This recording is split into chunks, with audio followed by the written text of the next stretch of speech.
Son las 8:30 de la mañana. Las 7:30 en la Casa Museo de José Saramago en Tías, Lanzarote.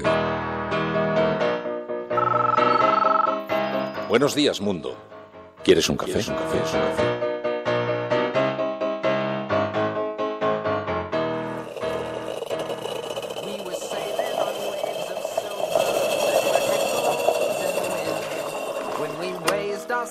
To capture them, the ship was lifted up and then it was sank.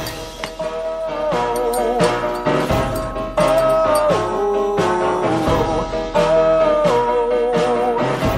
oh,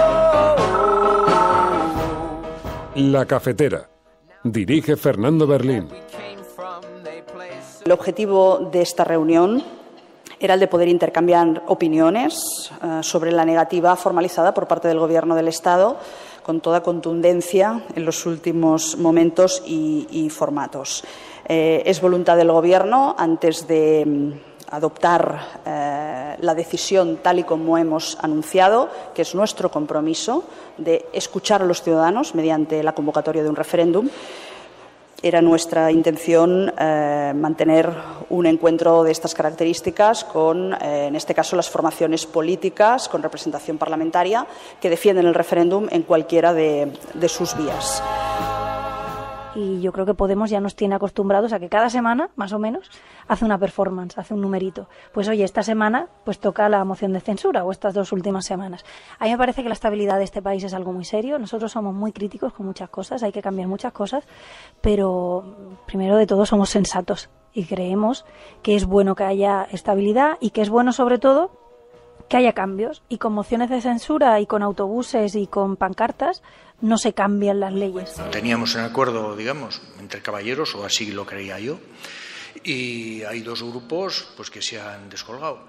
Sobre todo uno, el Partido Popular. Personalmente a nosotros nos sorprende relativamente porque desde el principio se opuso a la creación de la comisión, entendiendo que no había materia, pero Ciudadanos en ningún momento se han manifestado ni por asomo en contra.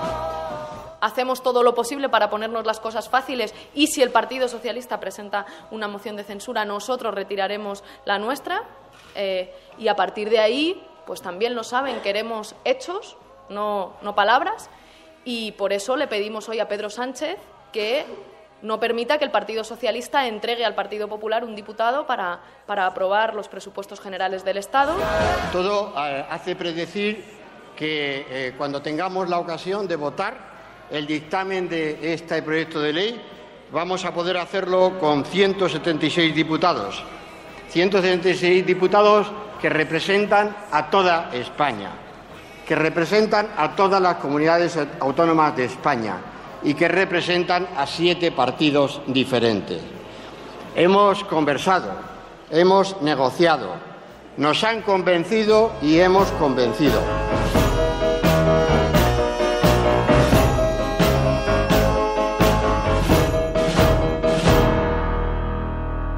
La Cafetera es un programa de radio que se financia gracias a las aportaciones de los oyentes. Si te gusta el periodismo que defiende y sientes que te acompaña, hazte mecenas y ayúdanos.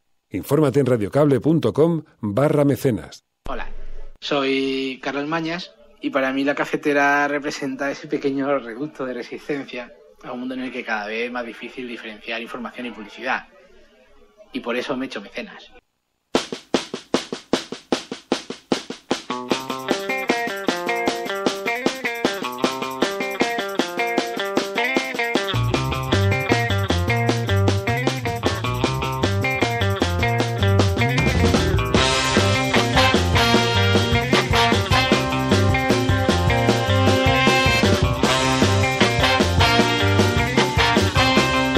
Muy buenos días, cafetera. Bienvenidos una mañana más a este espacio, a este programa en el que tratamos de explicar qué es lo que le está ocurriendo a este pequeño mundo tan convulso, tan complejo, tan necesitado de algunas de estas explicaciones.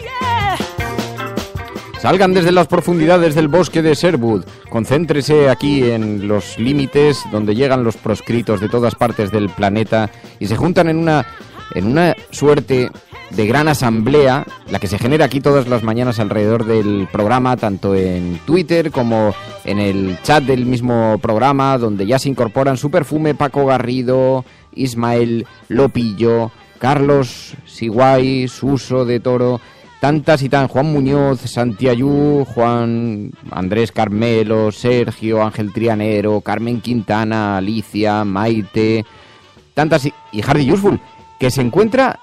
Hardy, hemos visto que ha tuiteado una fotografía, está en un hospital, dice: espero que no tenga el mal gusto de ponerme el jingle, no se me vayan a saltar los puntos, ahora te voy a dar yo una sorpresita, hay que empezar bien la mañana. Buenos días, Villasur. Bueno, un saludo muy especial a todos los que se incorporan en directo y también un saludo a los que lo hacen por primera vez, a aquellas personas que generalmente se conectan en diferido y que de vez en cuando tienen una pequeña escapada y se acercan a nosotros a través de esta señal en directo, pero especialmente sabéis que tenemos siempre un recuerdo para los expatriados.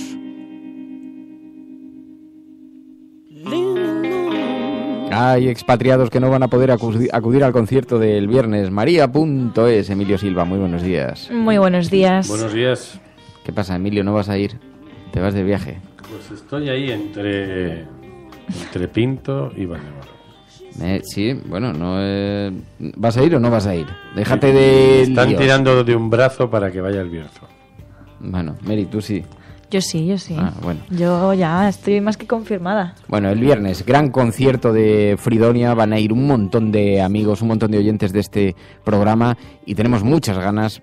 Se va a convertir en una nueva desvirtualización al calor de la música de Fridonia que tanta melodía pone a este programa. Bueno, decía, un saludo muy especial para nuestros oyentes expatriados que han estado dejando mensajes durante toda la noche desde otros países, mensajes muy emotivos, muy cariñosos por el programa de ayer. Mira, Vivi Cisneros, que se incorpora, dice: hola, estoy en directo hoy. Lo que pasa es que siempre tenemos también un recuerdo para los que lo hacen en diferido, porque son los que mantienen la retaguardia viva de este programa. Bueno, vamos a hablar de muchas cosas. Hoy tenemos muchos temas interesantes que tratar en el programa. Vamos a hablar con Antonio Pampliega. ¿Os acordáis? Este reportero que estuvo casi 300 días secuestrado en Siria, ha publicado un libro, En la oscuridad, la historia de su secuestro.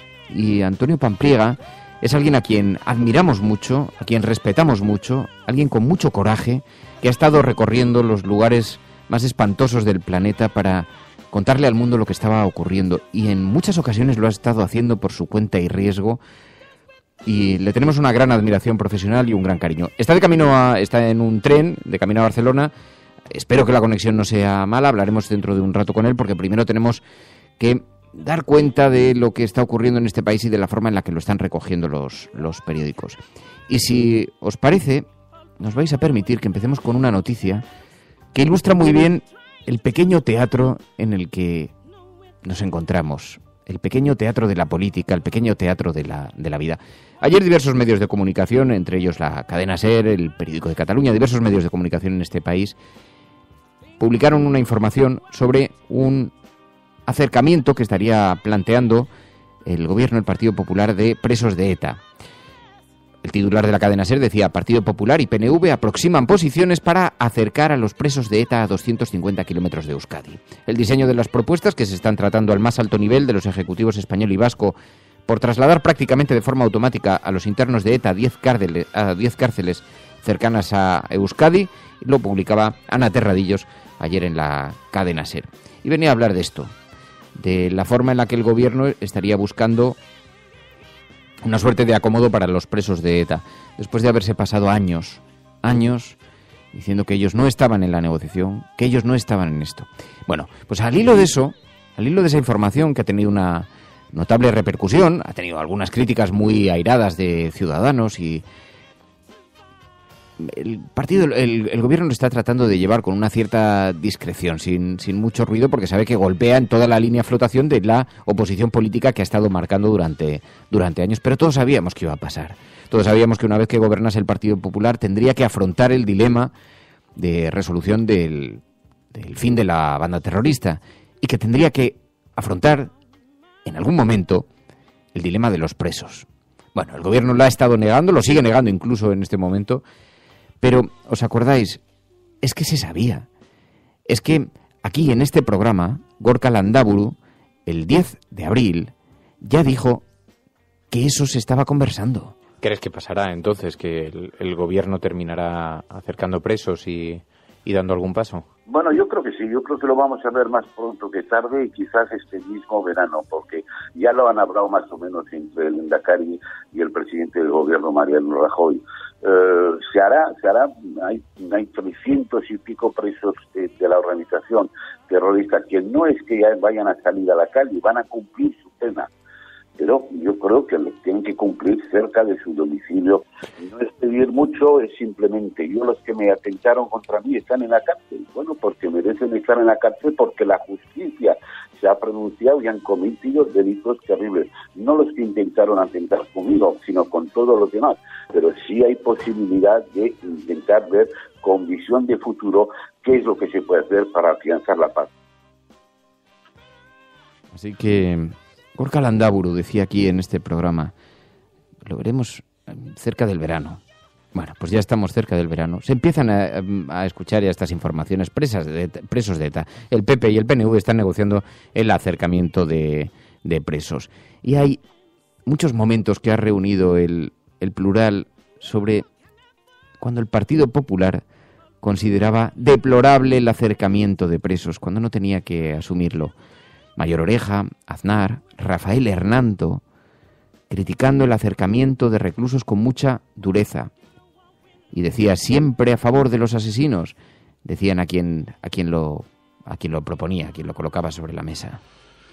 En varias ocasiones, y cuando José María Aznar se vio obligado a pactar con el PNV en su primera legislatura, tras las elecciones de 1996, el gobierno de Aznar ya movió a bastantes presos. Yo he asistido personalmente en octubre del año 2006 en Estrasburgo, en un debate sobre el diálogo con ETA que había planteado el gobierno de Zapatero, a Jaime Mayor Oreja, diciendo que no había habido acercamiento, que con ETA lo que habían existido en unas exploraciones indagatorias, estos términos que se inventan a veces para envolver las cosas. Yo viví un off the record que no sabía lo que era, el primero de mi vida, con Mariano Rajoy en el Hotel Adlon de Berlín en marzo del año 2007, donde contó un montón de cosas sobre ese acercamiento de presos para luego, cuando acababa el off the record, pinchar una cámara y que dijera que Zapatero se había rendido ante ETA y demás.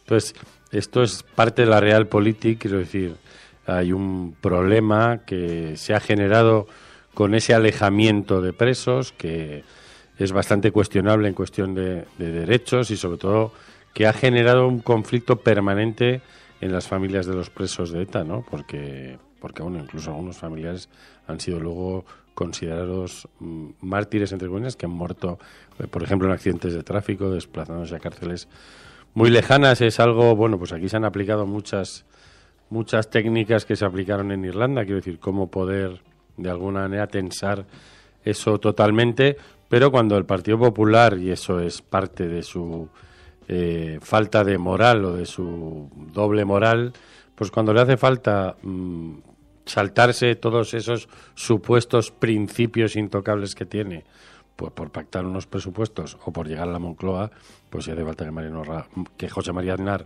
hable del Movimiento Vasco de Liberación públicamente, como hizo entonces. Lo hacen. Pues lo hacen. Porque... Sí. 135 presos acercó José María Aznar, 135 presos de ETA antes del diálogo. Y fue cuando llegó el Partido Popular al poder. Se enfrentó al secuestro del funcionario de prisiones José Antonio Ortega Lara, al asesinato de Miguel Ángel Blanco. Y entonces el ministro del Interior, Jaime Mayor Oreja, hablaba de flexibilidad. Y, aun con atentados de ETA, hubo acercamientos de presos al País Vasco. Y con la tregua, eso afectó a 135 reclusos. Pero después, la memoria, que es muy frágil, el Partido Popular estuvo utilizando como ariete la lucha contra el terrorismo, contra el gobierno de José Luis Rodríguez Zapatero. Lo que se ha vivido, porque acercar presos no es de izquierdas ni de derechas. El problema es la utilización tan bochornosa que se ha estado haciendo del asunto terrorista en España. Porque si alguien cree que había complicidad, es una cuestión de respeto al derecho internacional, entre otras cosas porque las familias de los presos, que podrán ser unos asesinos, terroristas y todos los calificativos que se le quieran incluir, todas las etiquetas que se le quieran poner. Pero las familias, y además eso es un concepto perfectamente comprendido en el derecho internacional, no tienen por qué sufrir las consecuencias de los delitos cometidos por sus familiares. Y en esto coincidían gente de izquierdas y gente de derechas. Lo que pasa es que en un país en el que nos hemos acostumbrado a que la derecha tiene, por designio divino, la obligación de gobernar, han estado utilizando de forma absolutamente deplorable el terrorismo. Y esto lo inauguró el señor José María Aznar. El señor José María Aznar, que por primera vez utilizó una materia tan sensible como esa, y ya colocó sobre la mesa los GAL, la lucha contra el terrorismo del Estado, y después también la lucha legal contra el terrorismo, lo colocó sobre la mesa para utilizarlo como ariete para expulsar a Felipe González del gobierno. Y esto es un asunto sobre el que luego el Partido Popular se escandaliza cuando alguien coloca el terrorismo sobre la mesa para denunciar la indignidad de la forma de oposición que ellos mismos inauguraron. Hemos visto además como mucha gente, digamos, que ha pagado esta operación de Aznar, ¿no? Sobre una especie de persecución a quien no estaba dispuesto a apoyar cualquier medida que tomara en contra de ETA, para escenificar su total oposición. Hay un estudiante de opinión pública de la Universidad Rey Juan Carlos de Madrid que hizo una tesis doctoral midiendo la superficie de todos los periódicos de tirada nacional con información sobre ETA entre el año 1979 y 2007. El 70% de todo lo que se publicó, el 70%, fue en los 4 años de manera absoluta de José María Aznar, cuando se produjeron el 2,5% de las víctimas. O sea, una utilización hasta la saciedad de la violencia terrorista para esconder otras cosas o para resucitar la cultura de la anti-España. Solo hay que pensar, ver la película La pelota vasca y ver lo que le hicieron a alguien como Julio Medem. Que provocó, sí. O sea, que venía con una campaña. Yo recuerdo cuando la fui a ver, iba como diciendo que habrá en esa película. Y hay una película que cuenta un conflicto. En el año 2001 Telemadrid emitió un documental sobre el conflicto vasco, que yo estaba, mi hija era muy pequeñita, estaba con ella cenando y estaba así de fondo, yo veía a Gabilondo, Otegi, y por los personajes que aparecían en el documental pensé que era una producción inglesa. Porque además estaba hecho de una manera... De aquella todavía había que entrar con modem en Internet. Al rato me meto en Internet y leo, año 2001, que Alberto Ruiz Gallardón acababa de destituir al jefe de informativos de Telemadrid por la emisión de ese documental. O sea, toda la campaña inquisitorial que ha orquestado el Partido Popular en torno a esto es brutal. Y si realmente el Partido Popular le doliera todo lo que dice la violencia en este país, no marginaría a otras víctimas. Bueno, cuando Pablo Iglesias y Carolina Vescanza se posicionaron a favor del acercamiento de presas, Rafael Hernando dijo una propuesta deplorable, gravísimo error, que se posicionen más cerca de los verdugos que de las víctimas. Y llegó incluso a decir, siempre está a favor de los asesinos. Así que esta es la realidad. Y ahora el Partido Popular estaría negociando el acercamiento de presos de ETA, entre otras cosas porque está buscando el apoyo para los presupuestos del Partido Nacionalista Vasco, ¿no? Y así es como se utiliza la política antiterrorista en este país. Y eso, hombre, con una mirada un poquito sobre la justicia, los delitos, la tal, que la herramienta de cambio sea esa, por lo menos debe llevar a la reflexión. Sobre todo porque ves a víctimas como Irene Villa, que ella es capaz de decir que el odio solo hace daño a quien lo siente. Y hemos visto cómo en varios casos, bueno, ya el propio Gorka Landaburu dice, yo soy víctima de ETA, pero es que yo estoy a favor del acercamiento de presos. Incluso se ha llegado... no a remeter, pero sí a cuestionar a ciertas víctimas de ETA sobre su sentimiento y sobre cuáles creen que son las soluciones a este gran conflicto, porque creo que nadie mejor que las propias víctimas pueden hablar de este mismo conflicto, más que nada porque lo han sufrido ellas mismas. Y luego también veremos qué reacción ha tenido Ciudadanos, porque Ciudadanos ahora, claro, evidentemente ellos a lo mejor se creyeron ese discurso del Partido Popular sobre el conflicto con ETA, y ahora Ciudadanos pide que Zoido aclare al Congreso si va a cambiar la política penitenciaria con ETA. Evidentemente el Partido Popular, si lo tiene que hacer y lo tiene pactado con Urkullu, lo va a hacer, pero además van a conseguir, digamos, maquillar un poco esa situación o incluso no sería la primera vez que en un verano se aprueban cuestiones tan importantes como esta.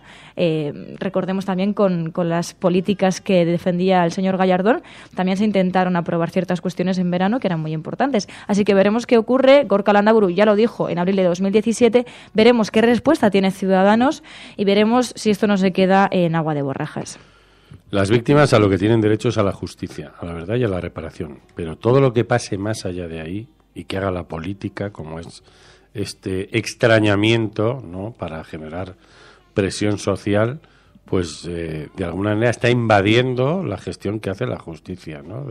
Porque si tiene que condenar a alguien a una privación de libertad, lo condena y que cumpla su condena, ¿no? Pero todo lo que ocurre a partir de ese momento con la política, y además ese juego, ¿no?, de como que no hay criterio, porque si el criterio es que se haga, pues que lo hagan, pero luego el criterio, si viene alguien y necesito 5 votos en el Parlamento, pues entonces ya no es ese el criterio, ¿no? Y eso explica muy bien cómo ciertos sectores de la derecha simplemente buscan sus objetivos y son capaces de darle la vuelta a sus principios, porque lo que le importan son los fines, ¿no? Y son muchos, además, los que luego utilizan la frase: es que ¿qué estás diciendo? Que el fin justifica los medios. Bueno, pues esta es la mayor demostración de que el fin justifica cualquier medio. Pero hemos llegado a tal grado de desvergüenza que defender que los presos evidentemente tienen que cumplir sus penas, en eso consiste la justicia, en eso consiste. Ojo, cuidado, porque además la filosofía penal española se basa fundamentalmente en la reinserción. Así que ahí ya no hay debate de cuánto tiempo, no, el tiempo que sea necesario para garantizar la reinserción, no para garantizar otros conceptos. Pero dicho lo cual, que cualquier persona que se desmarque mínimamente del discurso del Partido Popular, ojo, que no del discurso oficial, del discurso del Partido Popular, es tachada inmediatamente de filoterrorista. Y esto lo he vivido yo en tertulias en televisión, en debates públicos. Cualquier mínima expresión que reclame justicia, verdad para las víctimas, porque las que, como decía María, aquí han sufrido las víctimas y sufren permanentemente. Bueno, ya hemos hablado mucho de las víctimas en este programa en todos los sentidos, ¿no? Conocemos la situación y desde luego deben ser protegidas, amparadas y públicamente reivindicadas, las víctimas del terrorismo de la banda ETA. Ahora, dicho lo cual, la justicia hay que cumplir con ella y utilizarla como moneda de cambio. Lo que retrata también es un modo de conducta, ¿no? Bueno, esa es la noticia. La información es que lo publican diversos medios de comunicación, ¿eh? No ya es que lo diga Gorka Landaburu en este programa. Hace ya días. El 10 de abril. El 10 de abril.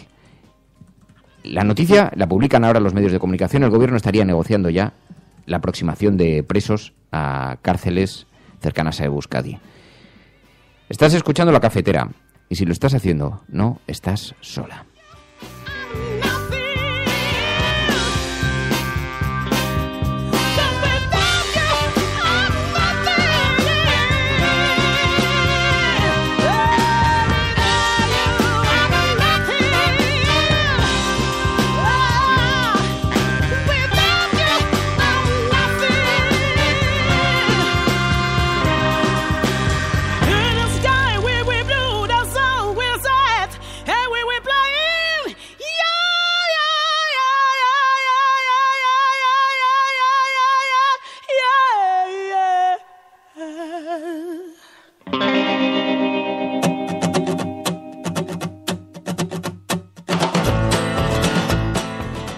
Resulta escandaloso que tengamos que enterarnos, no digo yo que no me produzca una cierta satisfacción, pero que tengamos que enterarnos por La Cafetera, por Gorka Landaburu, en abril, de algo que meses después veremos certificado, porque la prensa hace un vacío absoluto una dejación absoluta de sus responsabilidades. Mientras tanto, estamos muy entretenidos en lo que ocurre con el referéndum. Pedro Sánchez da su apoyo a Mariano Rajoy para impedir el referéndum. El PSOE, dice el periódico El País, que coincide con el gobierno en la defensa de la legalidad y de la Constitución y le pide que convoque a los partidos para ampliar el pacto. Puigdemont refuerza el bloque favorable a una consulta a toda costa. Escuchamos, en efecto, que el gobierno de Cataluña insiste en que el referéndum será celebrado y el gobierno va a iniciar los pasos ya para convocarlo. Así lo manifestaron ayer públicamente. El objetivo de esta reunión era el de poder intercambiar opiniones sobre la negativa formalizada por parte del Gobierno del Estado con toda contundencia en los últimos momentos y formatos. Es voluntad del Gobierno, antes de adoptar la decisión tal y como hemos anunciado, que es nuestro compromiso de escuchar a los ciudadanos mediante la convocatoria de un referéndum. Era nuestra intención mantener un encuentro de estas características con, en este caso, las formaciones políticas con representación parlamentaria que defienden el referéndum en cualquiera de sus vías. Así que los partidos independentistas intentan mostrar fuerza, intentan mostrar una posición común en torno a esto, pero también los partidos de Madrid, según el periódico ABC, dice PP, PSOE, Ciudadanos exhiben unidad frente al secesionismo entregados a los antisistema. Rajoy recibe con alivio el apoyo de Sánchez a su política en Cataluña y confía en iniciar una relación constructiva y responsable. Dice además que el intento de la Generalitat de mostrar fuerza acabó ayer en duras críticas de Esquerra Republicana, de la CUP y de Podemos por no fijar fecha ni pregunta para el referéndum ilegal, dice el periódico ABC.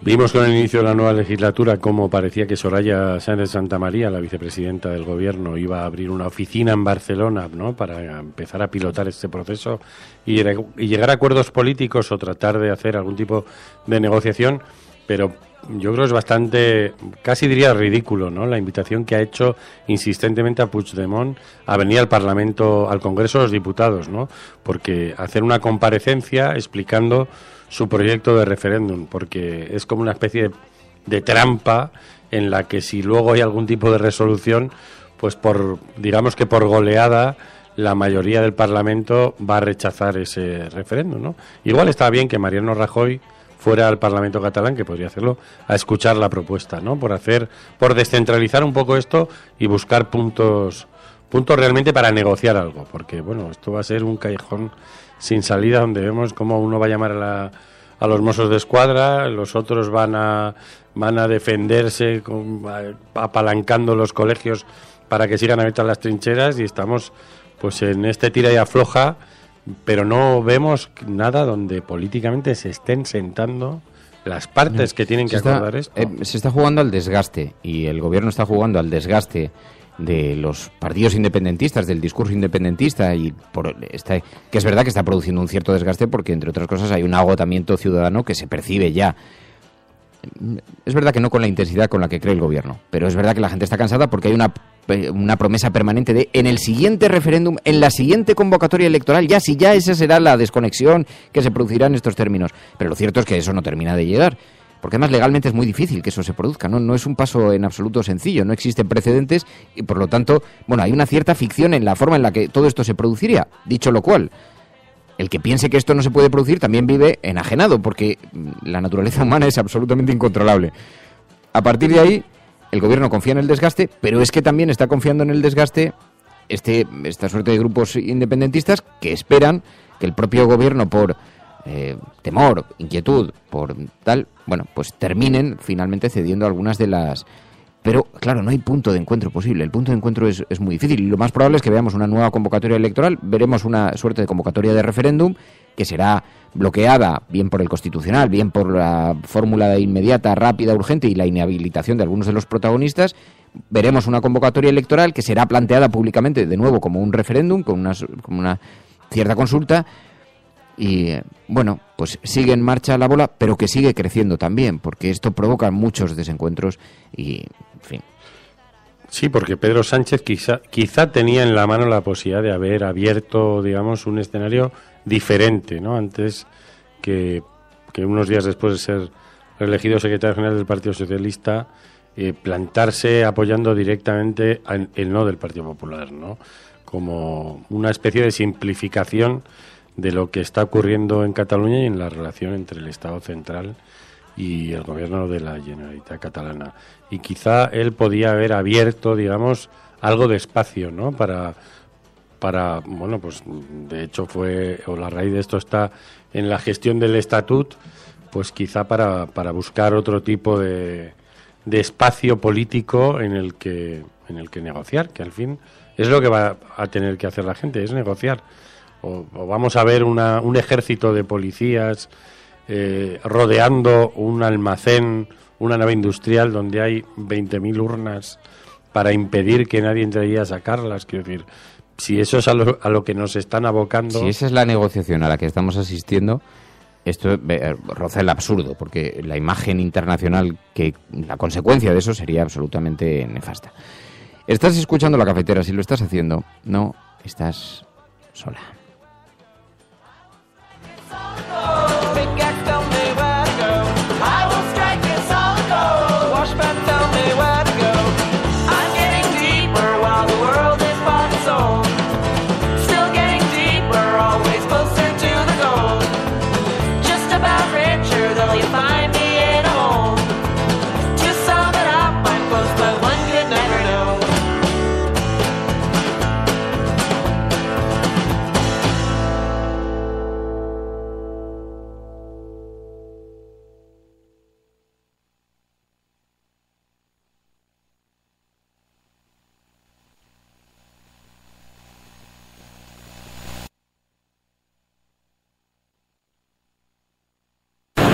El televisor es el evangelio, la última revelación. El televisor puede ser la fortuna o la ruina de presidentes, papas, primeros ministros. El televisor tiene el más imponente y maldito poder que existe en nuestro desorientado mundo. Y hay de nosotros si llega a caer en manos de los malvados. Y por esa razón hay de nosotros porque Edward George Ruddy ha muerto.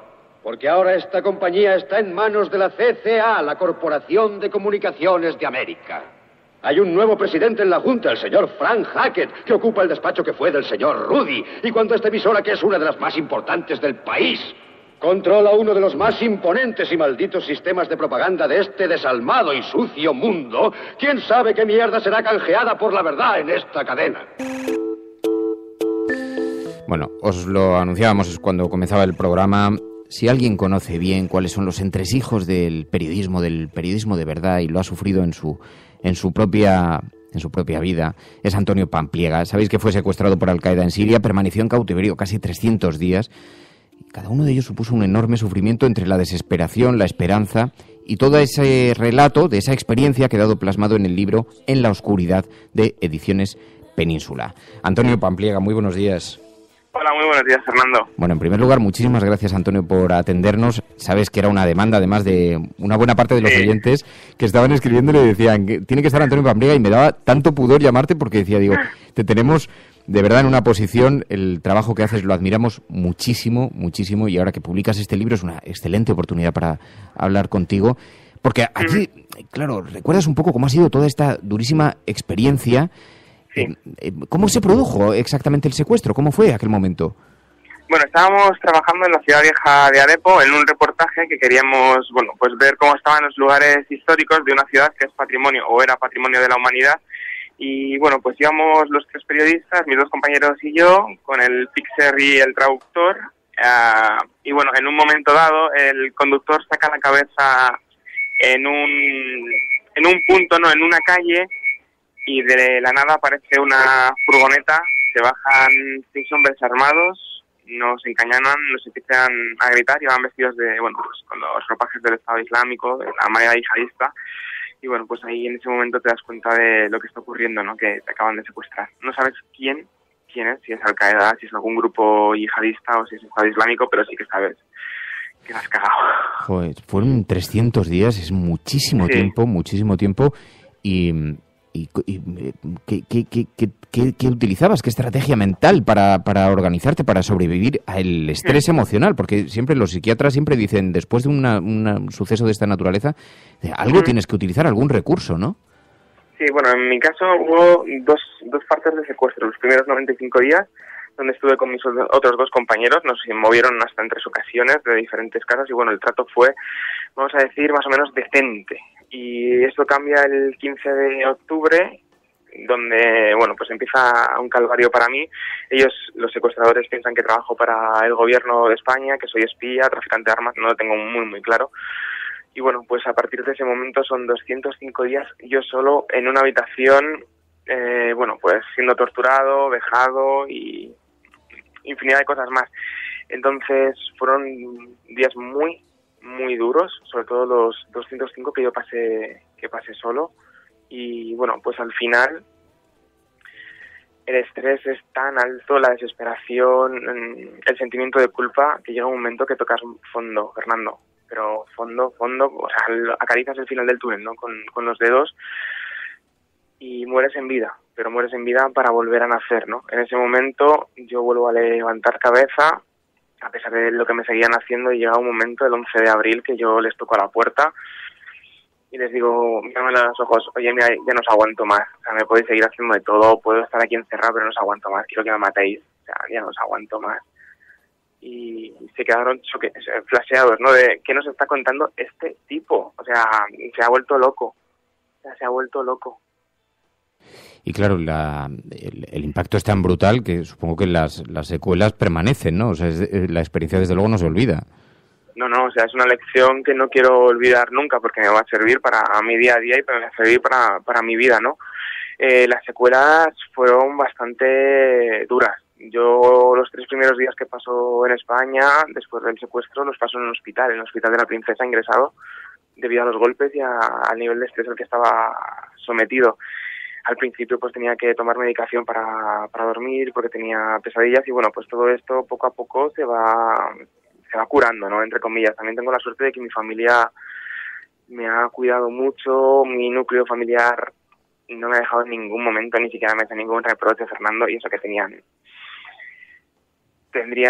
no sé, estaría en su derecho, ¿no?, de hacerlo, porque me fui a Siria en un momento en el que nadie lo aconsejaba, pero en ningún caso, ¿no? Entonces, bueno, es cuestión de tiempo, de día a día, y también, de verdad, me sirvió mucho estar solo para ser mucho más fuerte mentalmente de lo que yo era el día que yo entré en Siria, el 11 de julio de 2015. O sea, no soy la misma persona cuando entré y 300 días después cuando salí. Eso están diciendo, aquí ahora algunos comentarios dicen que eres muy fuerte emocionalmente, mentalmente, que en el libro se nota que la desesperación traspasa las hojas del libro. Dice Ubelán, dice, lloré en muchas partes de la propia lectura. Y después de esta experiencia, ¿te cambió tu visión también sobre lo que estaba ocurriendo allí? Mi visión sigue siendo la misma. Yo la primera vez que entré en Siria era 2011, diciembre, con Ricardo García Granova y con Javier Espinosa, y nosotros nos encontramos a un pueblo cansado de una dictadura después de 40 años. A día de hoy sigue siendo lo mismo, lo que pasa que esos que empezaron en la calle protestando pacíficamente están muertos o están en Turquía. Los que hoy combaten en los frentes han secuestrado la revolución, ya no quieren democracia como pedían al principio, lo que quieren es instalar la Sharia, un Estado islámico, ¿no?, o religioso. No tiene nada que ver con la gente que salió a la calle, pero bueno, yo sigo pensando lo mismo. Yo, por ejemplo, uno de los personajes a los que, entre comillas, más aprecio tengo, ¿no?, es un chaval de 19 años que le apodamos Tom, porque se parece al personaje Mark Twain, ¿no?, a Tom Sawyer. Tiene 19 años, como te digo.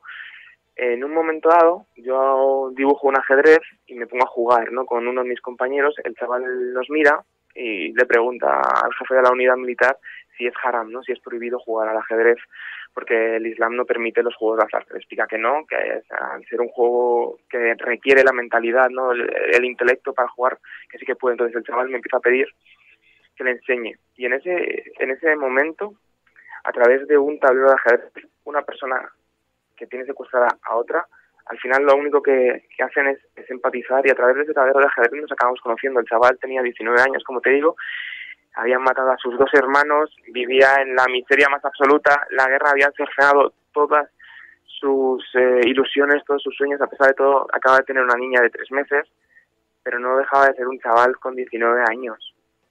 Mi abuelo, hace 80, con 19, coge un rifle y fue a defender la República. Si yo no soy capaz de juzgar a mi abuelo, ¿por qué voy a juzgar a un sirio cuando hace lo mismo, que es defender a su país? Entonces, al final lo acabas conociendo, o sea, al final lo acabas comprendiendo, no justificando, porque yo le decía, si quieres defender a tu país, tío, coge una cámara y sube lo que está pasando a internet y graba lo que está ocurriendo. Vete a un hospital, ayuda a la gente, pero no cojas un rifle y mates en nombre de Dios, porque eso es lo más sencillo, ¿no? Bueno, a los 2 días antes de que nos volviesen a mover, Tom se marchó con su unidad militar a Alepo, y es posible que hoy esté muerto.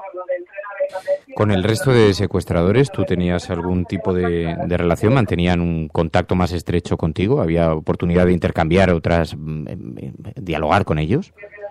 No, son simplemente empecé con este chaval que, ya te digo, nos acercamos porque jugamos al ajedrez, pero bueno, el resto de los secuestradores, el trato no era afable, ni mucho menos. Y los últimos 5 que a mí me tuvieron era el contrario, bueno, disfrutaban con la tortura, tanto física como psicológica.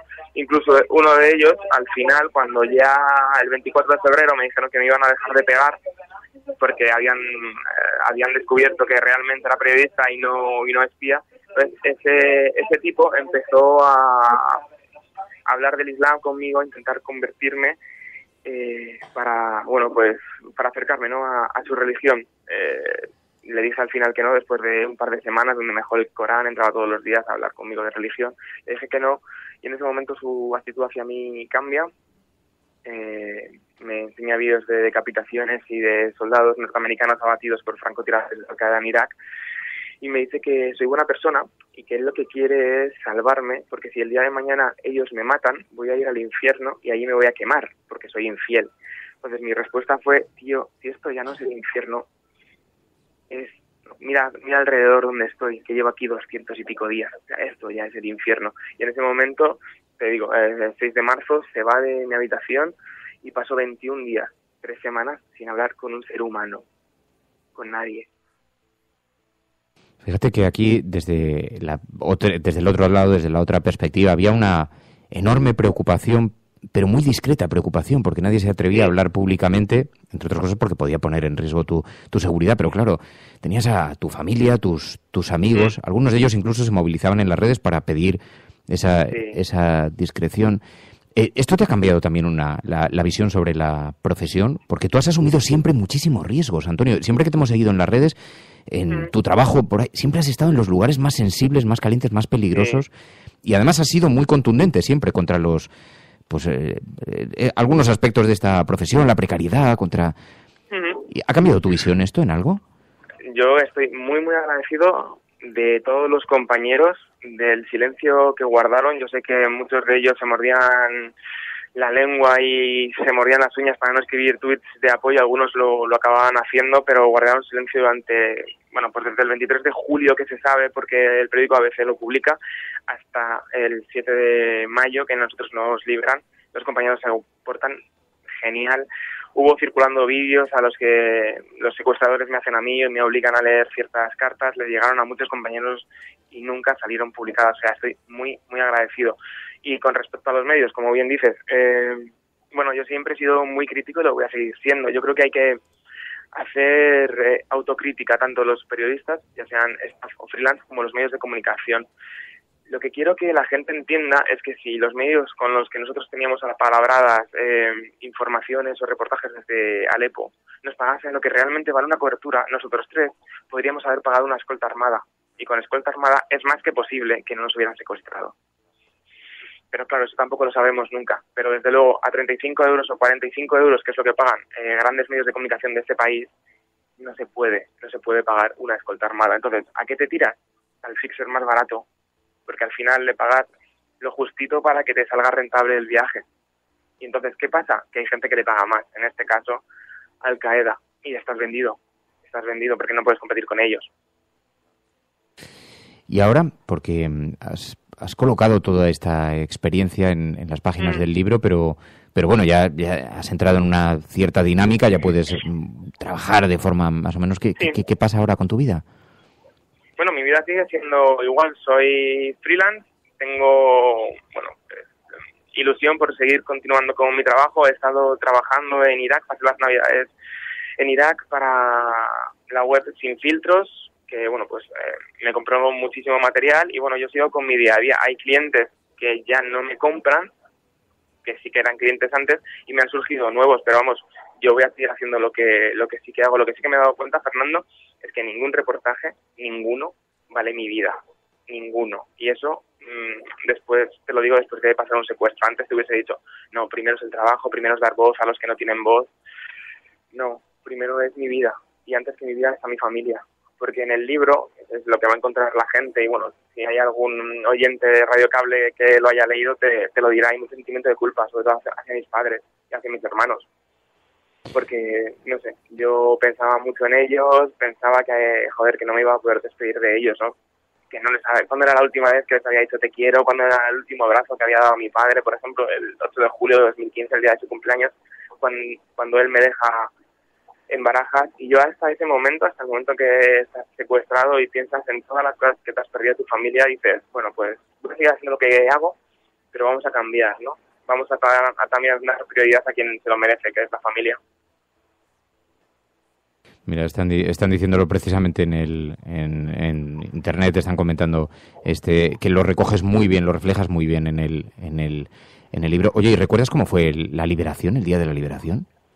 Sí que, vamos, es uno de esos días de los 299 que no olvidaré nunca. Era muy temprano, dos de los carceleros entraron en mi habitación, iban vestidos de negro, iban ataviados con la indumentaria del Estado, yihadista, y con el verdugo, con el logotipo del Estado Islámico. Entonces yo miro el logotipo, le miro a los ojos, vuelvo a mirar el logotipo, le vuelvo a mirar a los ojos y el tipo se ríe, porque sabe que he reconocido el logotipo, ¿no? Yo pensaba que me iban a matar. Me pusieron una capucha, los grilletes y me sacaron a la calle, y antes de que me metieran en la furgoneta, uno de ellos, el que hablaba inglés, el que me quería ver, había intentado convertirme al Islam, me dijo, don't forget us. No nos olvides. Me metieron en la furgoneta, llegué a la frontera y ahí estaban mis otros. Parece que hemos perdido la comunicación con Antonio Pampliega, que se encontraba además en... Ahora sí, perdón, Antonio. Pues eso, me llevaron hasta la frontera, ahí estaban mis dos compañeros. Después de 7 meses los vuelvo a ver a los dos. Yo pensaba que estaban muertos porque me lo hicieron creer, y al revés, ellos me habían hecho creer que yo estaba muerto, y los ves allí de rodillas con el pelo largo, un palmo de barba, y dices, vaya aspecto, vaya pinta que tienen estos dos. Me imagino que la mía será igual o peor. A ellos les quitan los grilletes y los mandan para Turquía, pero a mí me arrodillan y se ponen 2 de ellos detrás de mí. Yo pensaba que iban a decapitar, pero no. Al rato, como a los 10 minutos, me quitaron las esposas, me tocaron el hombro y me dijeron en árabe, Jud, libre, y fui caminando. Muy, muy despacio, muchísimo, porque no sé. Ahora sí, parece que... Os anunciábamos que estaba Antonio Pampliega, se encuentra viajando en un tren y ahí tiene algunas dificultades para la comunicación. Es un relato absolutamente estremecedor, es una experiencia vital absolutamente estremecedora la que ha vivido Antonio Pampliega, 300 días en manos de sus secuestradores. Estás escuchando La Cafetera, y si lo estás haciendo, no estás sola.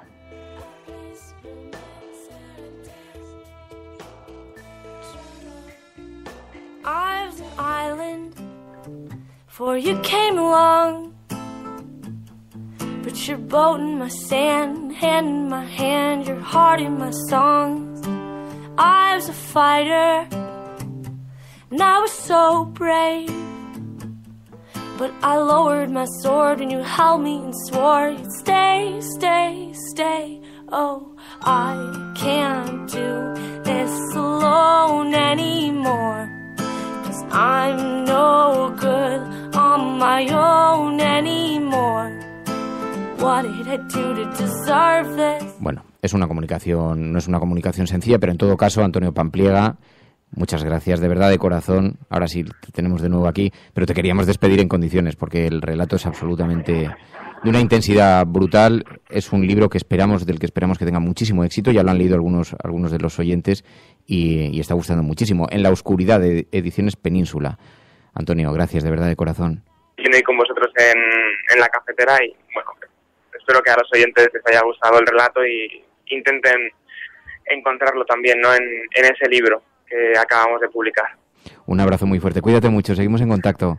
Un abrazo, Fernando, muchas gracias.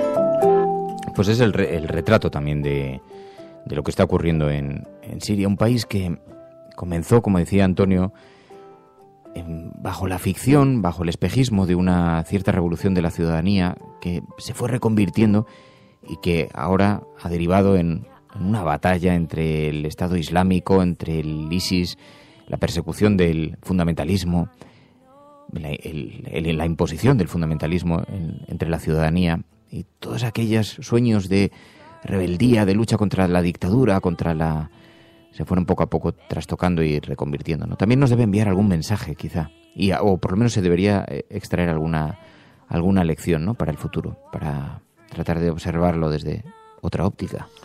Hay un relato detrás, al margen del secuestro y de ese sufrimiento, sobre esta precariedad española, ¿no? Todo eso que ha dicho de los freelance, como le pasó a José Couso, creo recordar que no llevaba un seguro, ¿no?, de la cadena para la que estaba trabajando, esa cosa precaria de este país que no afecta solo al periodismo, pero que en este caso se ve en el periodismo, como hay relatos de fotógrafos o de redactores que van a esos lugares a enseñarnos o a enseñarle al mundo lo que está ocurriendo, y a veces cuentan, ¿no?, cómo llaman a un medio extranjero y les tratan con el máximo respeto, porque igual se están jugando la vida tomando la fotografía de un tío que está a punto de lanzar una granada y que lo mismo se gira y mete un disparo, o este caso de los secuestrados, y luego a veces cómo llaman a medios españoles y les dicen que bueno, que no les pagan pero que les firman la foto, ¿no? Esa precariedad que atraviesa de una forma casi estructural, ¿no?, el mundo laboral en este país, y que es una cosa... Pero ocurre algo en el periodismo también que la verdad no se le puede reprochar a la gente, porque los ejemplos que hemos tenido de ciertos profesionales en este país, y cómo además el periodismo ha estado sometido a las estructuras de poder, primero del franquismo, después de la transición, también los vínculos con la política, ha hecho que el prestigio no goce precisamente que el periodismo no goce precisamente de mucho prestigio, pero hay que reivindicar la actividad, el trabajo de gente como Antonio Pampliega, gente que se está jugando la vida para que otros sepan en primera persona lo que está ocurriendo en el mundo, ¿no?, en lugares tan sensibles, tan conflictivos. Y eso en otros lugares del mundo, en otros países, como decía Emilio, está muy valorado. Incluso entre la ciudadanía, ¿no?, socialmente se reconoce, porque el periodismo, y lo hemos defendido muchas veces desde el programa, en el mundo anglosajón se entiende bien. El periodismo es una herramienta fundamental para conocer el mundo, ¿no?, a través de los ojos de otras personas, pero es una herramienta fundamental. Y es una herramienta fundamental para la democracia, porque el periodismo nos da instrumentos para que podamos ejercer nuestro derecho a votar con suficiente información sobre lo que está ocurriendo, ¿no? Y por eso hay una actividad. Es verdad que, claro, luego en decir esto con ciertos personajes que vemos en las tertulias, que los vemos dirigiendo medios de comunicación, que, bueno, sé que no es un elemento que se pueda reivindicar con mucha fortaleza, pero hay que reivindicarlo, porque solamente vamos a conseguir construir un periodismo realmente útil si reconocemos los aciertos y denunciamos también los errores, ¿no?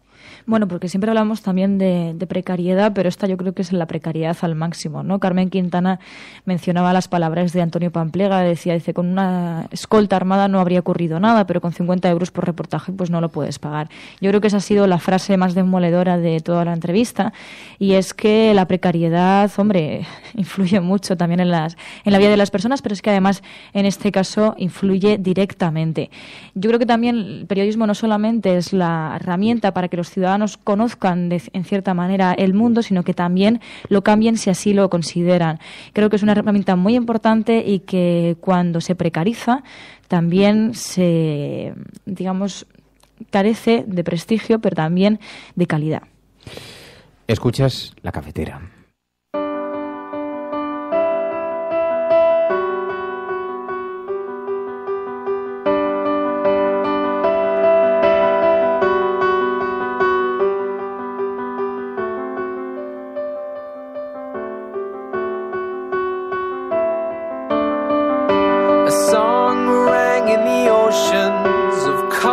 Surrounded by the stars inside the universe before it bursted into light.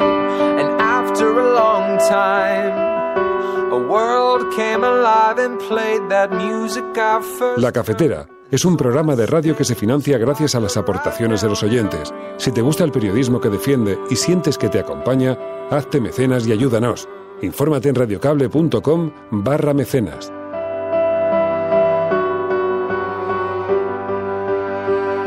And there was a garden, never was such beauty seen in all the earth, and not again until the day when it returns. Bueno, había muchas peticiones de los oyentes para que contactásemos con Antonio Pampliega y parte de la filosofía de este programa, sabéis, es muy participativo. Hay grupos además que están proponiendo invitados. Ellos han insistido mucho también en que trajésemos a Antonio, que conversásemos con él. Grupos también donde se discute sobre el hashtag, un teléfono donde podéis participar, 627-002-002, que tiene un WhatsApp. Y allí podéis enviar notas de audio, nos ponéis un pequeño titular, notas de audio de unos 30 segundos, para que nosotros podamos publicar aquí emitir aquí esas notas de audio. 627-002-002 y un hashtag, Antonio Pampliega en la cafetera. Antonio Pampliega en la cafetera. Y veo que hay mucho impacto, además, en las palabras del propio Pampliega, que están siendo muy comentadas en las redes sociales, en el debate público, porque no solamente nos pone ante el retrato del mundo laboral, sino también ante una experiencia vital enormemente dura. Hay que imaginarse uno mismo en eso, ¿eh? Hay que imaginarse 300 días en manos de unos tipos que te están golpeando día sí, día también, y sin saber, con una incertidumbre enorme, sin saber cuál va a ser tu destino, ¿no? Conociendo además el destino la suerte que han corrido algunos profesionales que han sido secuestrados igualmente en su situación, ¿no? Y hay que imaginarse en esa situación, ¿no? Recordando a tu familia, como decía Antonio Pampliega, en su casa esperándote, angustiados, sin poder además hablar públicamente de ello, porque la mayor parte de los medios de comunicación, porque se decidió que la mejor estrategia era que no hubiera mucho ruido en torno al secuestro, para no incrementar el valor del secuestro, para no ponerles en mayor peligro. Y así que te encuentras solo en un país del mundo alejado, metido en un agujero, sin saber qué va a ser de ti al día siguiente, ¿no? En fin. Bueno, esto es La Cafetera.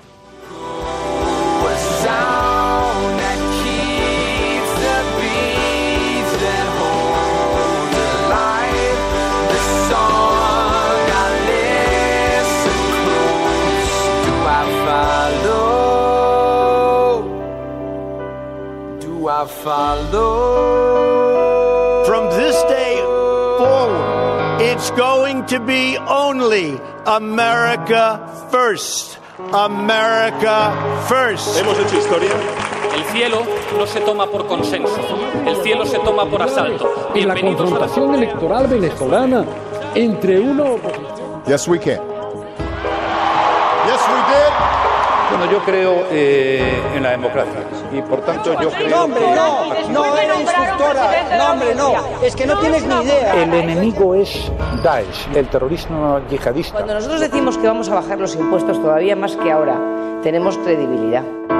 Más allá de la agenda setting, está la agenda de los oyentes de La Cafetera. Buenos días, cafetera.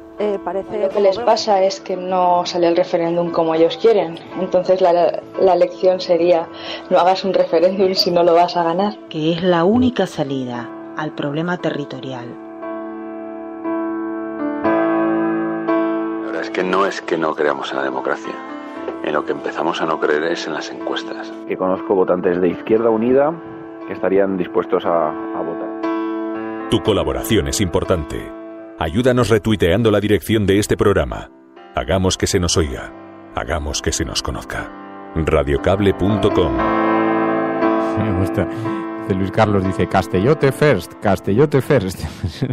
Bueno, ya sabéis que con esta sintonía se distingue la agenda de La Cafetera, esas noticias que nos hacéis llegar cuando comienza el programa, noticias sobre las que queréis que pongamos atención, que le dediquemos tiempo, y las ha recogido María. Empezamos con una que nos ha enviado Alma y tiene que ver con Couso, y es que el Tribunal Constitucional admite a trámite el amparo por archivo del caso Couso. Examinará si la reforma del Partido Popular de jurisdicción universal es inconstitucional. Esto lo decían desde la cuenta de Twitter en apoyo a José Couso, y enviaban también una imagen en la que se dice, Dicen que se ha examinado el recurso de amparo y ha acordado admitirlo a trámite, apreciando que concurre en el mismo una especial trascendencia constitucional como consecuencia de que la posible vulneración del derecho fundamental que se denuncia pudiera provenir de la ley o de otra disposición de carácter general. Así que, de hecho, Olga Rodríguez también lo calificaba de una muy buena noticia, de una gran noticia, y muchos de vosotros lo habéis recogido, como también nos lo ha enviado Alma. No sé si Emilio también quería decir algo justamente sobre esto mismo. La reducción que ha habido en España de la justicia universal pues necesita este tipo de luchas porque son presiones de países poderosos como Estados Unidos, como China, como Israel, los que han ido encogiendo ese espacio que que había producido unos cuantos procesos judiciales que extendían la justicia, y en el caso Couso pues ya vimos a raíz de WikiLeaks cómo numerosos altos cargos del gobierno y del Poder Judicial iban a la embajada de Estados Unidos a garantizar que no se iba a abrir ese proceso en España y que no iba a causar problemas judiciales a los responsables del asesinato de José Couso. Y todo esto son peleas que van abriendo espacio, ¿no? Y por eso es muy importante, porque además cuando se abren estos espacios para la justicia universal estamos hablando de muchas causas en el mundo que están esperando un hueco en el que poder caminar hacia la justicia, ¿no? Bueno, y cambiando radicalmente de tema, pero también un poco por hacer justicia, ¿no? Ángel Trianero nos enviaba la información de que tras las quejas del personal de Garoña, un contenedor se rompió y desparramó parte de su contenido por el suelo. Lo cuenta el diario.es y dice efectivamente que Garoña, tras el aval del CSN, habla de que hay repuestos caducados, bidones radiactivos corroídos y una denuncia anónima. 2 días después del visto bueno del regulador nuclear a la prórroga de la planta, la inspección del organismo recibió una denuncia sobre las condiciones laborales en un almacén de residuos. Ese depósito custodia 2.800 bidones radiactivos que es necesario reprocesar, y algunos han perdido la integridad y el residuo se encuentra disperso por el interior del silo, según informaba el CSN. Tras quejas del personal, como decimos, por la exposición a la radiación al sacar esos contenedores, uno de ellos se rompió y desparramó parte de su contenido por el suelo de la central, como han informado desde el diario.es.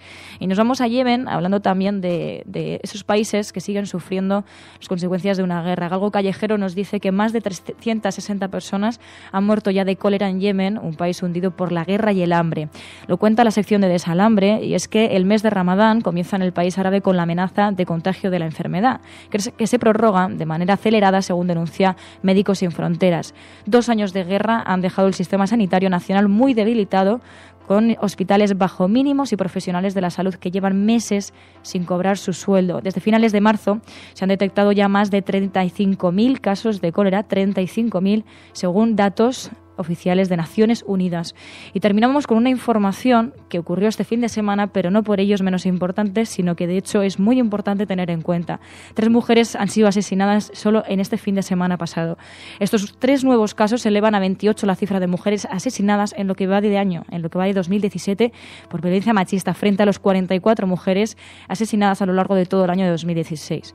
Lo que augura un año negro para las víctimas de violencia machista. Si se tiene en cuenta que en 2016 fueron 44 las mujeres asesinadas por sus parejas, la cifra que arrojan los 5 primeros meses de 2017, como decimos, auguran un año negro. La primera víctima de violencia machista de este siniestro fin de semana se registró en Murcia, cuando un empleado del centro de la asociación Astrade para la atención de personas con autismo asesinó a su compañera de trabajo con la que mantenía una supuesta relación para después suicidarse. En la noche del sábado se produjo el segundo asesinato, en este caso en Ciudad Lineal. El Ayuntamiento de Madrid ya ha respondido a esto y formará el primer comité de crisis tras el asesinato machista, como decimos, de Ciudad Lineal, que se aprobará en el pleno de este miércoles. Y el tercer asesinato fue de una mujer de 37 años que fue hallada muerta en su domicilio de Collado de Villalba, en Madrid. Su marido fue detenido este domingo por la Guardia Civil, acusado, como decimos, de un delito de asesinato con el agravante de parentesco. Este ha sido el tercer asesinato machista, como decimos, en solo un fin de semana. Nada más y nada menos que 3 mujeres asesinadas en un fin de semana, una cifra que no supone solo que haya más de 20 asesinadas en lo que va de 2017, sino que supone una cifra que supone en vidas que estamos dejando asesinar.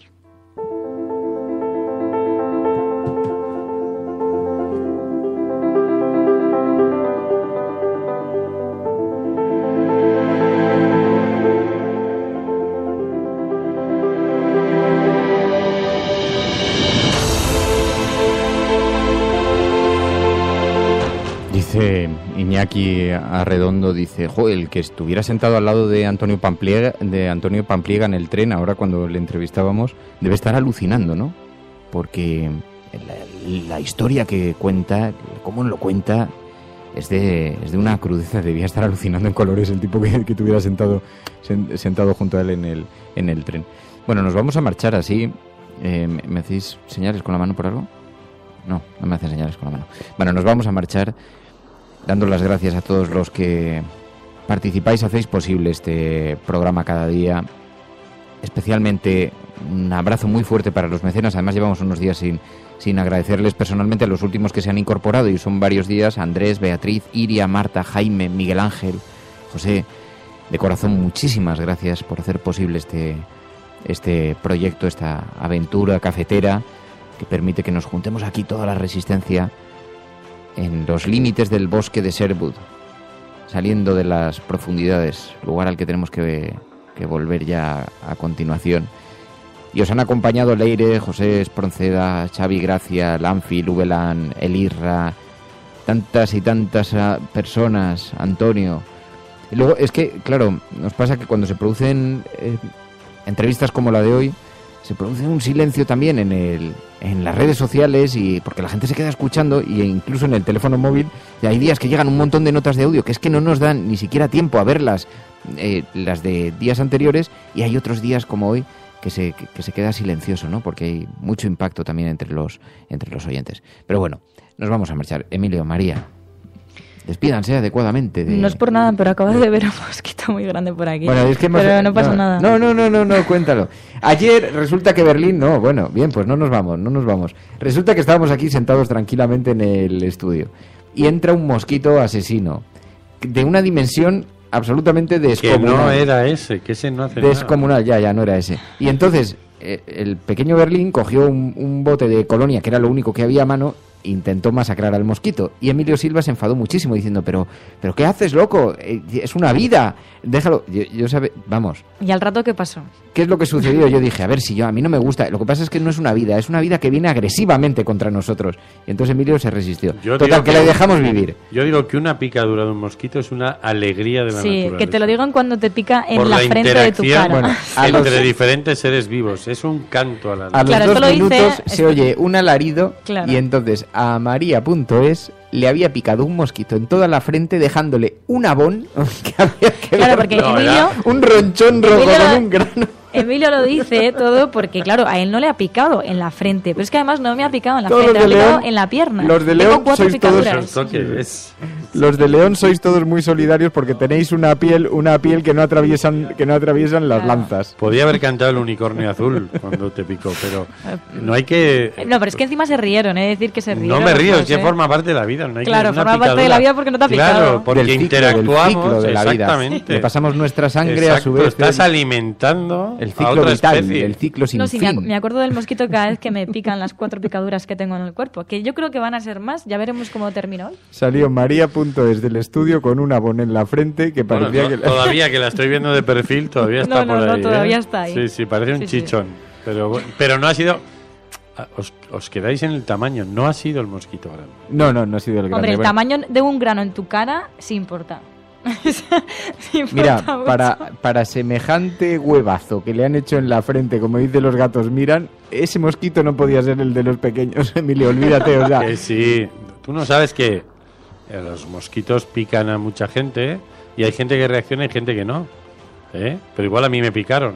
Sí, entonces, sí. Tiene que ver con las pieles, con las reacciones de cada cuerpo, pero sí. Sigue siendo un canto a la alegría. Sí, es un canto a la... No, si yo soy... A ver, vamos a ver, yo soy ecologista, medioambientalista, animalista e insectista. Mira, mi amigo pero te Javier. digo, dentro de eso, espérate, dentro de eso, Emilio, te diré, si yo creo que la vida hay que protegerla, hay que defenderla. Ahora, salvo cuando viene con intenciones hostiles. Si viene con intenciones hostiles, esto es una batalla una lucha por la supervivencia. No me quites el micro. Sí. Mira, aquí están hablando ya hasta de tábanos, ¿no? De Alma, que dice que estuvo 3 días con corticoides pinchada por unos tábanos. Así voy a acabar yo. Pero yo pienso... mira, yo tengo un amigo que un día estaba en casa de su madre viendo la televisión. Y y de repente de un foco del techo, como los que hay aquí, vio salir una avispa. Y al rato vio salir otra avispa. Y al rato vio salir otra avispa. Entonces apagó la televisión, subió una escalera, miró al foco y escuchó un enorme zumbido. Y dentro había 10.000 avispas. 10.000 avispas, que era un techo falso de estos de escayola, que si se cae, las avispas comen carne, se lo comen, vamos, a él y a su madre. Entonces tuvieron que llamar a una empresa, dejar la casa y dejar que bueno, pues o sea, lo que es un genocidio animal. Un pues genocidio que una empresa que habría un día que entrevistar, porque hay gente que se dedica a estos fenómenos, sacara de allí, pues solo por el peso, les podía haber estampado el techo encima, ¿no? Entonces, bueno, pues es la ¿Y naturaleza. eso te parece bien o te parece mal? Porque me parece que es la naturaleza. Eso es la naturaleza, pero ¿tú habrías llamado a la empresa exterminadora o no? Yo creo que hay que ver las cosas como el karma va a hacer que te pique ¿no? Eso le dirías a tu hija, no te preocupes por las avispas, sí es el ciclo vital, ahora somos pasto de su alimentación. Claro, no pasa nada si entras solo por la puerta. Estáis creando psicosis como en la guerra de los mundos. Perdona, el que ha creado la guerra de los mosquitos, gente que dice aquí que está con una escoba echando bichos de su casa. Pero si es que además decía, creo que era Ubelán, decía, poned unas plantas aromáticas. No, o sea, aquí, tendríamos que plantar un campo de fútbol de plantas aromáticas. Los mosquitos son de tamaño de manos. Y Emilio estaba en le entró una especie de sentimiento de protección del mosquito que terminó Mira, como terminó con María. Con un matamoscas, bueno, si quieres, ¿por qué no cuentas cómo intentaste acabar con él? Bueno, pero porque tendrías que hacer publicidad. Pero era lo único que eso sí. Sí, no sé qué colonia es, pues estaba aquí, pues una colonia así no tiene como muy... Sí, es de una marca de una tienda de estas que hacen productos cosméticos sin dañar a los animales y estas cosas. Sí, y tú le tiraste el bote de colonia. Eso, ahora les voy a enviar un mensajito porque echándole la colonia, yo no sé si los han experimentado con animales o no, pero lo esto es como la guerra de los mundos de Orson Welles. Aquí todo el mundo ahora hablando de que va a fumigar su habitación. Dice, mira, Joder López dice que la citronela va muy bien. Lo que pasa es que te deja un aroma en las manos que es fino es para entrar. O el pachuli, efectivamente, podemos empezar a cocinar con pachuli. Por favor, no. Bueno, nos vamos. Ahora sí. Cuidado con los mosquitos. Adiós. Muchísimas gracias a todos. Cuidado, Resistencia. Mañana más. Hasta mañana. Hasta mañana. Hasta mañana.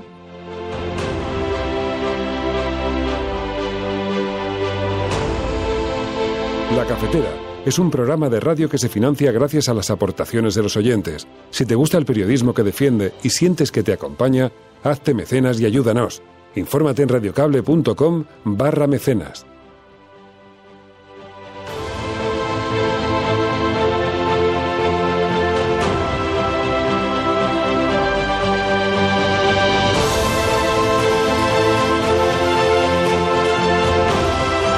Iba a poner la sintonía de Tennessee para Hardy Useful, que se encuentra convaleciente en el hospital, pero me voy a controlar porque me ha dado como cosita. Que te hemos visto ahí flojito, Hardy, que te recuperes. Mejórate. A ti y a todas las personas que nos escuchan desde los hospitales, que son numerosas.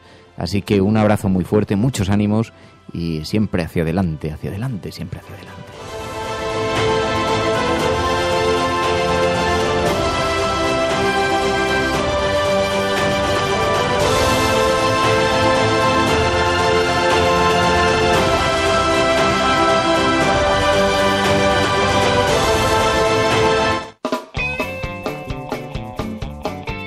Te pillo despistado. Hay un rincón donde importa lo que opines tú. Es una radio diferente. Bueno, vigila esos puntos. Un abrazo muy fuerte. Adiós, cafetera. Ahora sí, ya nos vamos. Hasta mañana. Es medio clandestina, el secreto lo guardas tú. Puedes seguirnos en las redes o en radiocable.com. Comentamos las noticias con el aroma de un café. Todas las mañanas conecta y opina tú también. En la cafetera tú puedes seguir siempre informando.